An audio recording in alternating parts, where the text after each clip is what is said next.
But let's go ahead and talk about comics first. B went out into the wide world of DragonCon and collected some information about our comics programming. And let's talk about that now.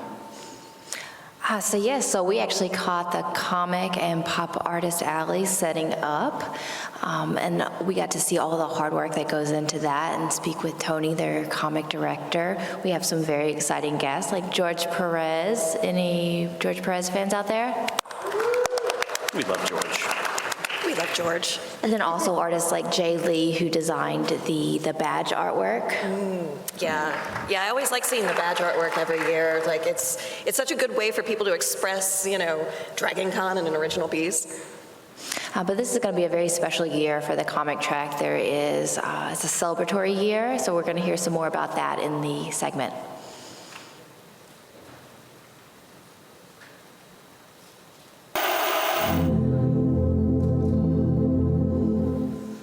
Hi, this is Will with DragonConTV. We're here in the America's Mart Building 2, the 4th floor. We're checking out the Comic and Pop Artist Alley. They're just getting set up for an amazing convention. Let's take a look.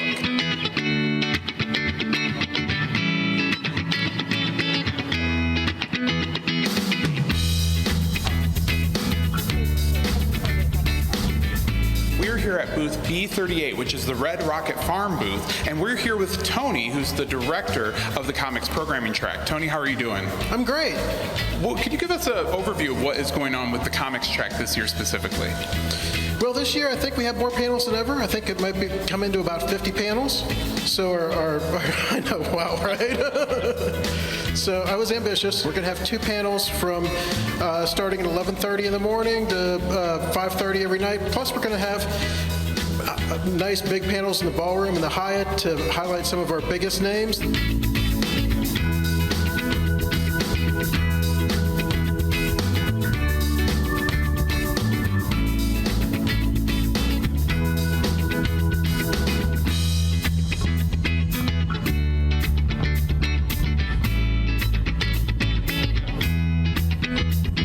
What are you looking forward to most seeing here? It's great because you get to meet basically your heroes that created the characters that we grew up with. So you have people like George Perez here, who, is known from Justice League, Wonder Woman, all of that. We're going to have Wonder Woman from the 70s to the present with artists and writers from every era you can think of. It's also a year of celebrations. It's 80 years of Marvel Comics this year and 80 years of Batman. And we have a panel to celebrate both in the Hyatt. So there's 80 years of Marvel Saturday afternoon. There's 80 years of Batman Saturday evening. That's awesome. Now, if you had to put Marvel versus Batman, who would win? Yes.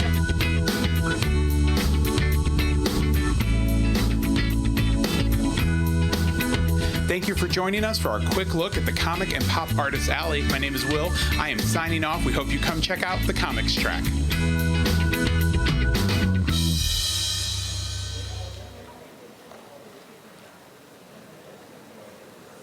Hey, it's our big hits on the screen again. Sweet. So speaking of the comics track, we've got a lot of actually really interesting things coming up. Marv Wolfman and George Perez together again, 10 a.m. at the Hyatt. I definitely want to see that. Stan Lee tribute is going to be at 1 p.m. at the Marriott Imperial Ballroom. Wonder Woman from the 70s to the present. I think you heard him talking about that. It's going to be 5:30 p.m. at the Hyatt International. And if you just want to blow off some steam, there's Whose Line Is It Comic Book Improv, 8:30 p.m. at the Hyatt Centennial. So there's a lot of good stuff today coming up in the comic book track. Excelente. There's also some really exciting things in the kids track. So if you're into drawing, you definitely want to check out the family drawing panel where parents and kids alike can draw along with an actual comic book artist to draw a dragon. That's at 1 o'clock in the Hyatt Techwood. Later in Hyatt Techwood at 5:30, writing your own comics for kids. So they'll actually write their script and then exchange it and then have to draw for another person's script. So it's collaborative and really fun. That's a great idea. It's amazing. I want to go back in time and do the Kids Art Challenge at 7 o'clock because the kids will actually get to do their own interpretation of one of the artworks from the Artist Alley. And then later, also at the same time, 7 o'clock in Hyatt Spring, there's Geek Parenting. So if my geek parents out there want to blow off some steam, exchange some parenting tips, I may see you there. I have some kids of my own, raising little geeks over here. Good. We need more of them because there aren't enough geeks here, are there? No, we need more. So it's a long weekend. Let's talk about our favorite tips for you and your friends to survive the wonders of DragonCon. B, let's start with you. What's your best tip for con survival? The habit trails are for walking, not photography. I'm looking at you, Spider-Man. Get me pictures of Spider-Man unless he's in the habit trail. Yes. Jess, what have you done to survive these cons so far? Hail, hydrates. Seriously, guys, I'm an Atlanta native, and it is humid, so drink more water than what you think you need. Water. Not water that has been augmented, just the water. I mean, we don't have a sponsorship. This is a seasonal gourd latte from a not local coffee shop, but it is backed up by some actual water itself. My tip for everyone is one that I've kind of lifted off of Patton Oswalt, which is it's chaos, be kind. You're here to experience the same thing that everybody around you is as well. So be nice during the weekend. It's stressful getting packed into like a thing with a lot of people. It sort of feels like we've been stuck in one of those like pressurized bottles that the body spray that the person next to you shouldn't have used is using, right? So just be nice to each other. It makes the weekend go so much better, and you'll meet more cool people that way. Which actually gets us into a subject that's near and dear to my heart, which is disability services. We have a great disability services crew here at DragonCon. I've been working with them for this is my 21st year as a volunteer. And they've done a lot of things over the years to accommodate changes in disability and how we recognize that. So a couple of tips here. One, remember to let scooters and wheelchairs have priority on the elevator so that everyone can enjoy the con. They don't have the option of using the stairs, and they're closer to being a cyborg than you are, so when the revolution comes, you'll be the first one they roll up against the wall. Don't use flash photography if the venue forbids it. There are reasons for that. Mostly, you're too far away from the stage for your flash to do any good. It's optics, go look it up. But also, people get seizures from exposure to flash lighting, and we will actually tell you, like if a concert uses flash or some other lighting effect that may cause issues for people, there will be warnings on that. But be aware of that. It's not just gonna make your photos look bad, but also it may harm someone around you. The main location for disability services is in the Sheraton near registration, outside where y'all circled around the building for so long yesterday. If you can't make it to the Sheraton, go to the Marriott Atrium Ballroom. We have a secondary location there that can help you, or they can be reached with disabilityservices@dragoncon.org. I'm not sure if there's supposed to be an underscore in that, but if you go to dragoncon.org and you look at the Contact Us page, there's a drop-down that gets you to disability services. Also, any information desk can help you out. So another way to be kind is the blood drive. B, let's talk about that. Yeah, so you don't have to be a volunteer to give back to the con.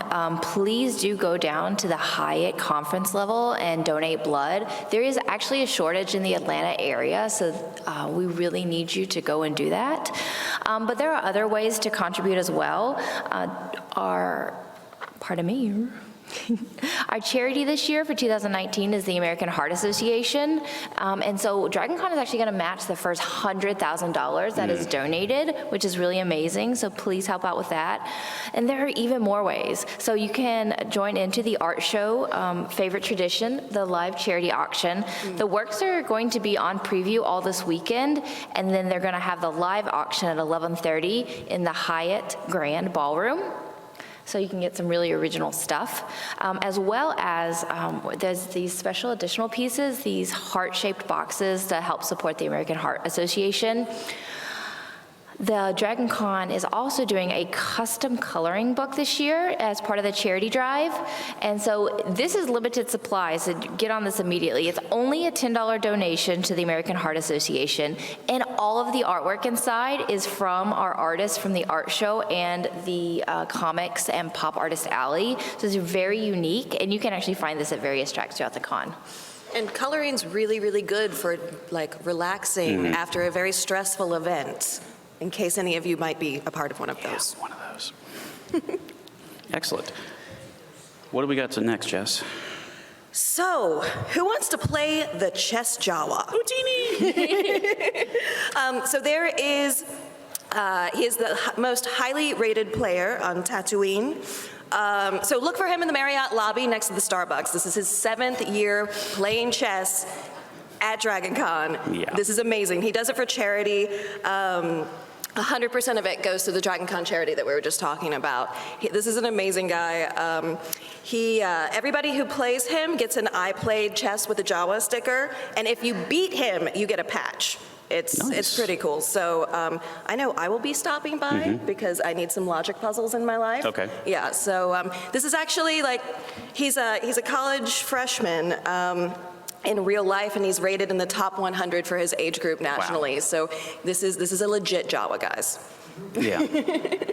Yeah, apparently his goal is to raise $2,000 this year. In the past, he's been responsible for between 3 and 4% of the total raised for the DragonCon charity, which is pretty darn impressive considering the $100,000 goal that we're trying to hit this year. Especially, I mean, Jawas normally take things. They usually don't give them back. I wonder, so. is the board made of like little bits? Like, is it made of the greebling off of like ships and R2-D2s? Ooh, quite possibly. I used greebling in a sentence at like 9:15 in the morning, and I'm not on any caffeine. I don't know how that happened. I blame Adam Savage.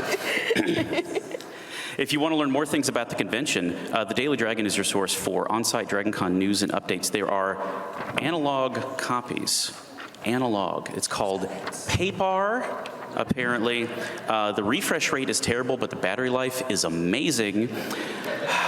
I wonder if Amazon's going to look into this. There's also dragoncon.org/dailydragon, and you also have the ability to follow Daily Dragon on the Twitters. That is your best way to get the inevitable schedule changes that will occur. They will tweet them out, and then Twitter will try to hide them from you unless you switch from home to latest tweets. Let's not talk about that. It's only a half-hour show. One other thing you can do online is the Dragon Awards. Years ago, we started our own fan-driven award for literature and media. I believe it's its 3rd year. I think so. The trophy is amazing. It's a hand-blown glass. Oh, so good. So you have to register to vote for the Dragon Awards before midnight tonight, Friday, the real midnight, not like Saturday morning sun comes up. Oh, it's still Friday till the sun comes up. No, midnight Eastern time.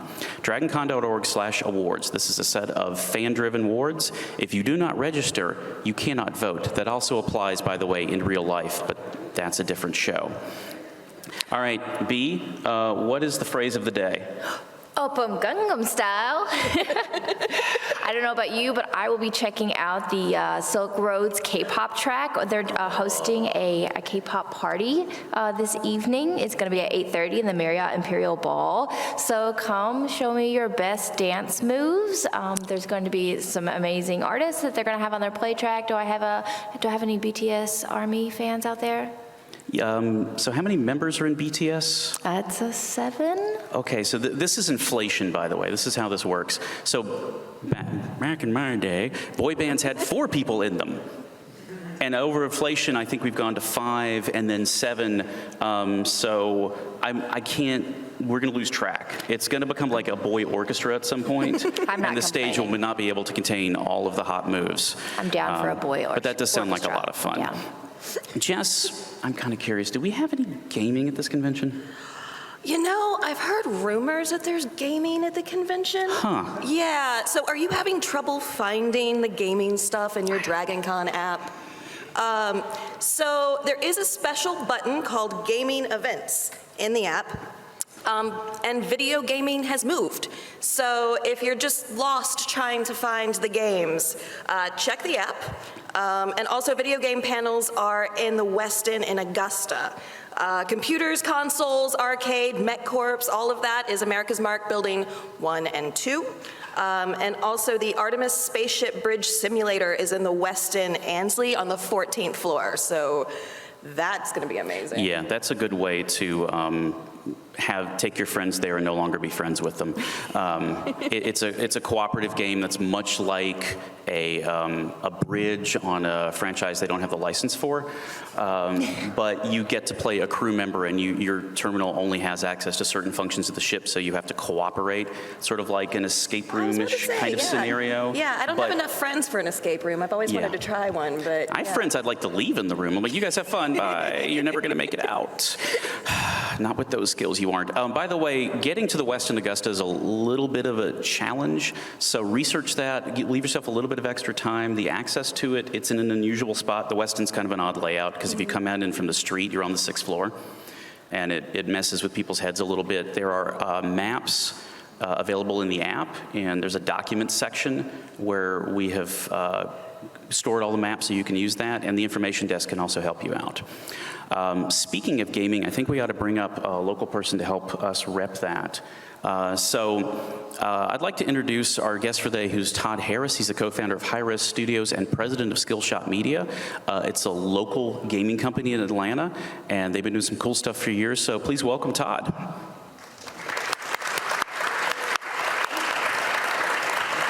Come on in and have a seat.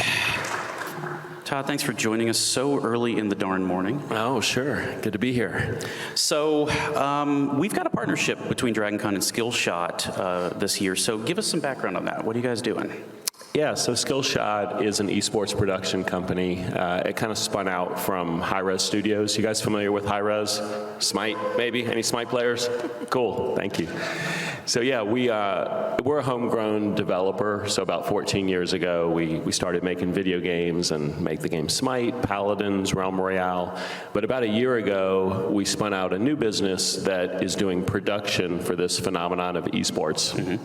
And we're excited to partner with DragonCon this year, and we're basically doing some streaming on Twitch. So Saturday and Sunday, people can go to twitch.tv/Skillshot, and they'll see a lot of gaming content. They'll see people playing with virtual reality. They'll see people just kind of walking up and playing a little bit of Smite and other games, and we're also hosting some competitions. Oh, cool. So I assume if there's a competition, that means there are prizes. Cash prizes. Ooh, cash. I've heard of that. Yeah, I think it's about over $7,000 that we'll give out over the course of the weekend. And you guys familiar with the auto chess genre of games out there? You guys were talking about chess. We have no Jawa. I'm sorry. Okay, that's fine. You don't have the license for that, I understand. Some other media company down south owns that. That's exactly. Cool. Tell me a little bit about the auto chess, though. Yeah, so it's a new genre of games where it kind of spun out of the MOBA game where you control a character, like League of Legends, Dota 2, Smite. You control a character and you're only playing one character. But in auto chess, typically 8 people are playing against one another, and you're just putting multiple characters on the board, and it's very easy. It's a little more strategic. It's a little less stressful. You can play it pretty casually or competitively. And it's one of the most popular games now that people like to play and watch on Twitch. And so the version of auto chess that we do have a license to run is called Dota Underlords. And so it's an offshoot of the game Dota 2. And we've worked with the publisher Valve to get a license. So that's what we'll be playing on Saturday and Sunday. And it's free play, free to enter. Just come on by and play, and we'll be giving out gift cards, again, up to about $200 a person and about $7,000 total over the weekend. Great. And I know that this is not the only esports game in the town, right? There's a small gaming event coming up in Atlanta, maybe you want to tell us about? Sure. Yeah, Dreamhack is coming up. So again, we're excited to bring gaming and esports to DragonCon, but the last year here in Georgia, esports has kind of exploded.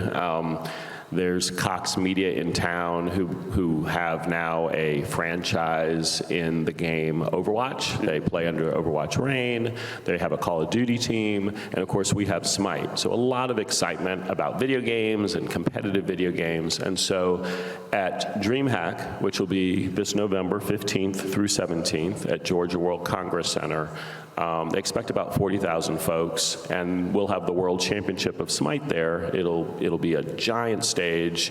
Who has been to an esports event ever? Okay, a few hands. You owe it to yourself to go because it's really a lot of fun. It's like a concert combined with a sports event.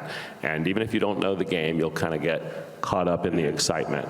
And so Smite will be the World Championship. They'll have the 8 best teams from around the world. They'll be playing for $1 million. Whoa. And it should be a good time. So cosplay, eSports, video games, what could be better? Nice. That is cool. So you've been doing the gaming, like Smite is how many years old now? That's going into its 7th competitive season. Okay.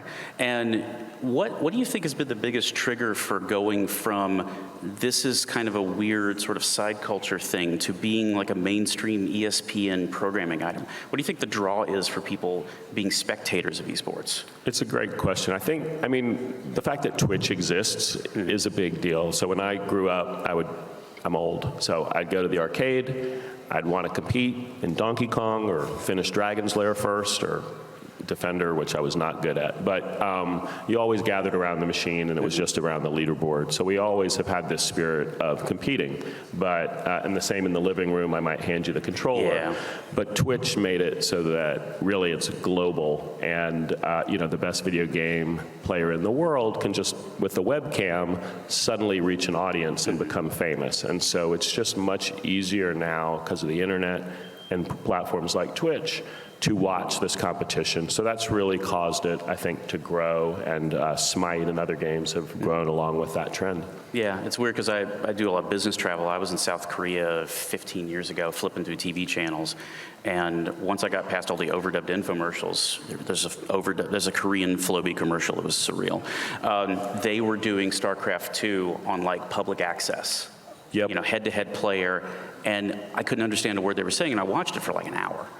And the fact that has now come from, hey, groups of people are like slowly learning about this, to giant phenomenon, very well centered in Atlanta, honestly, like a huge backing from Turner has a big interest in it as well. I think that speaks a lot to like how captivating it is and how much we've been able to grow an audience around these experiences. It does. I mean, I was just in Korea about 3 months ago, and you kind of can see maybe the future, because they live a little bit in the future. I mean, K-pop, first of all, but besides that, they have about 20,000 LAN cafes, so where people go to play socially with other people the way we might go to a sports bar, and they're really cute. You can play solo. They have these couples couches, so you can go with your partner and game together. They've got the premium seats, that's like a Barca lounger, the giant screen, and they literally have 24/7 games, video games on TV, like ESPN. So I think, we are heading a little bit in that direction, because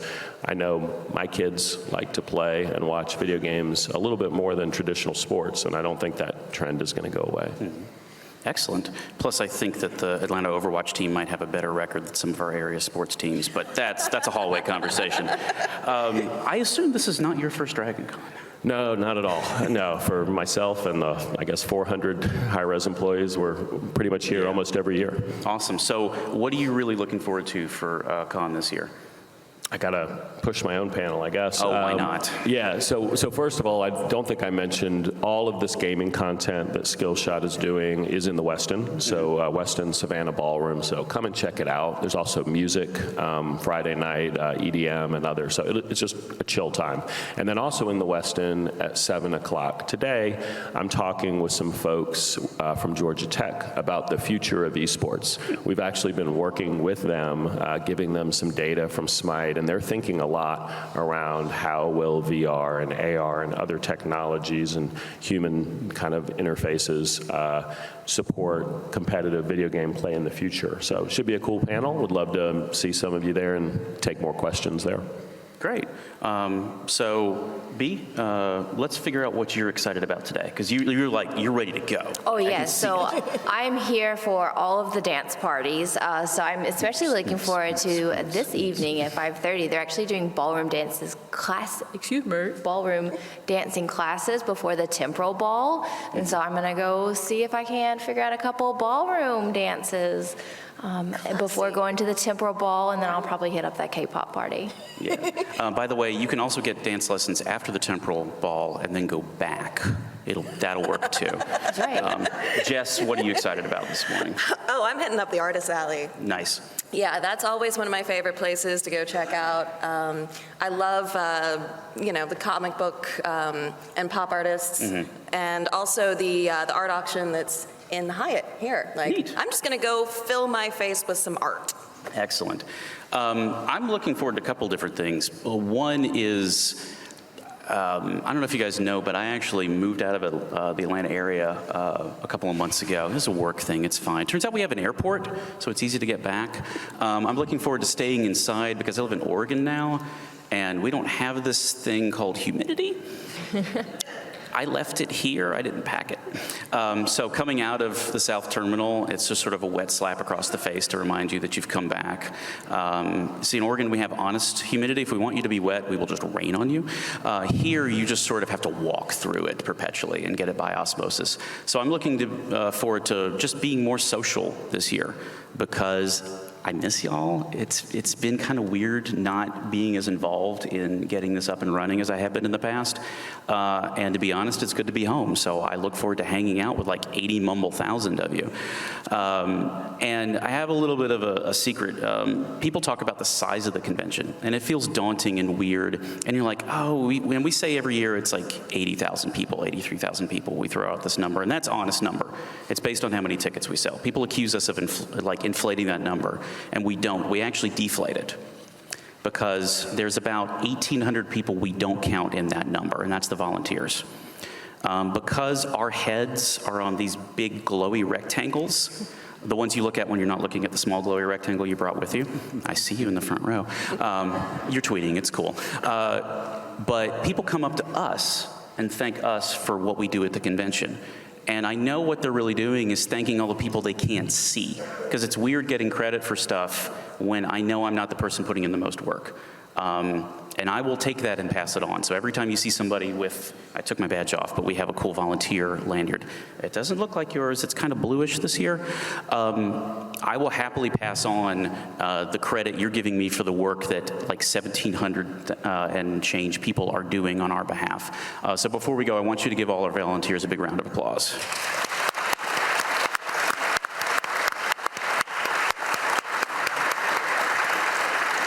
One programming note I want to make that is not in the Daily Dragon right now, the 11:30 panel for The Expanse that's happening today in this very ballroom. Francois Chow will not be here. He had a schedule change. He's taking the red eye to be here Saturday onward. So if you were looking forward to seeing him today, see if you can catch him at a later panel. That 11:30 panel will be the first live programming on DragonConTV today. We don't count. But I'll be hosting that, so I'll be back with you in about 2 hours. Otherwise, go forth, enjoy the convention, and once again, thank you for showing up. Thank you for bringing your best to DragonCon so that we can have a great time, and we'll see you throughout the weekend. Take care.